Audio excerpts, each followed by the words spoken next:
या सावित्रीबाई फुल्यांचं मी जास्ती सगळ्यांना माहिती आहे, पण एकच गोष्ट सांगतो, आणि विशेषतः करोनाच्या काळात मला त्यांची फार आठवण यायची. कारण ह्याच सावित्रीबाई फुल्यांचं जे आहे काम करत असताना त्यांनी जे आहे महार मांग सगळ्यांची सेवा केली. आणि त्यावेळेला ते म्हणायचे, महार मांगाची करते मी सेवा आवडीच्या देवा, स्मरून या सेवा सत्यधर्म देई समाधान, ठेवी शांत मन आपले रे. मुलींच्या शाळा काढल्या, उत्तम चालवल्या, सरकारनं त्यांचं कौतुक सुद्धा केलं. आणि मग पुढे महात्मा ज्योतिराव फुले गेले. 1886ला दुष्काळ पडला. सावित्रीबाई फुल्यांनी जे आहे दुष्काळाचे कॅम्प सुरू केले. मुंबईमध्ये हिंदू मुसलमान दंगा झाला, सावित्रीबाई फुले पुढे झाल्या, हजारो लोकांचा माप तिथे गोळा झाला. त्यांनी ती दंगल शांत केली आणि पुढे जे आहे 1897 साल उजाडले. प्लेगची साथ सगळीकडे सुरू झाली, औषधं नव्हती. त्यावेळेला प्लेग झाला, इथे सरकारी ब्रिटिश अधिकारी त्याला उचलून कुठेतरी नेऊन टाकायचे. सावित्रीबाई फुल्यांनी जे आहे शेकडो माणसं रोज मरायला लागली पुण्यामध्ये.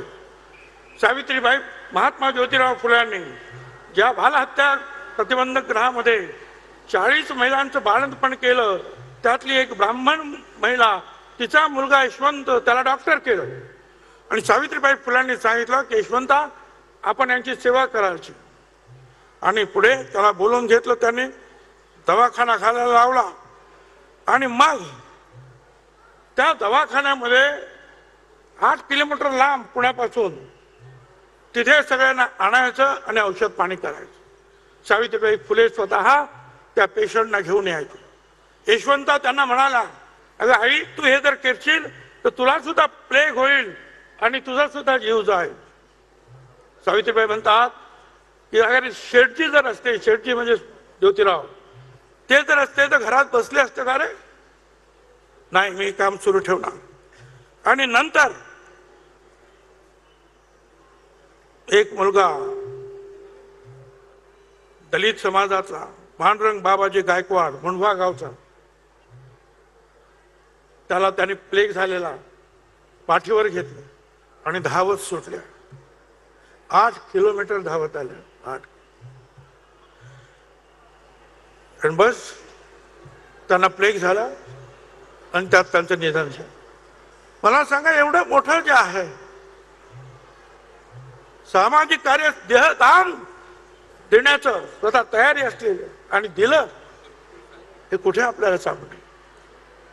ही सावित्रीबाईची कमाई डोळ्यात पाणी आणण्यासारखी.